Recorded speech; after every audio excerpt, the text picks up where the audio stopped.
খাগড়াছড়ি থেকে ভাই হাসান জানতে চেয়েছেন সফরের নামাজ কাজা পড়লে কত রাকাত পড়তে হবে। অত্যন্ত গুরুত্বপূর্ণ একটি খুব সমসাময়িক একটি বিষয়। আমরা জানি এই সময় মানুষ একটু ঈদের পরে ভ্রমণ করে থাকে। যে বিষয়টি জানতে চেয়েছেন সেটি হলো সফর করতে আছে, এক্ষেত্রে আসর নামাজটা পড়তে পারে না। এখন ওই জায়গায় গিয়ে যদি আসর নামাজ কাজা পড়তে হয় তাহলে কত রাকাত পড়বে। আমরা মনে রাখবো সফরের মধ্যে যে নামাজটা কাজা হবে এটি আমি মুকিম অবস্থাও যদি আদায় করি বা সফরে থাকাকালীন যদি আমি কাজা করতে চাই তাহলে আমাকে, যেহেতু আমি সফর অবস্থায় ছিলাম তখন আমার উপরে ফরজ নামাজ ছিল 2 রাকাত, আমার উপর তখন 4 রাকাত ছিল না। এই জন্য আমি যখনই আদায় করি না কেন সফর অবস্থার ওই কাজা নামাজটা আমরা 2 রাকাতই আদায় করব।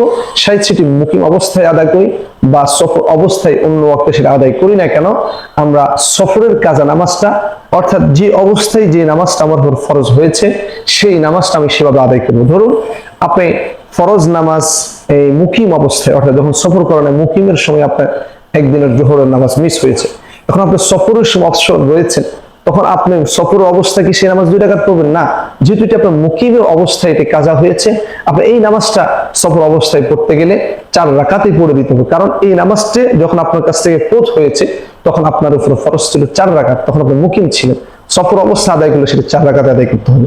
অনুরূপ সফরের কোনো নামাজ যদি আপনার উপর থেকে কাজা হয়ে যায় আপনি সেটা যদি মুকিম অবস্থায় পড়ে দেন তখন 2 রাকাত, আর সফর অবস্থা পড়লেও আপনাকে 2 রাকাত পড়তে হবে। ভাই হাসান যে বিষয়টি জানতে চেয়েছেন সফর অবস্থায় যে নামাজটা কাজা হয় সেটি সফর অবস্থা বা মুকিম অবস্থায় আপনি কাজা পড়বেন তখন 2 রাকাতে 4 রাকাত বিশিষ্ট নামাজ 2 রাকাতে পড়বেন।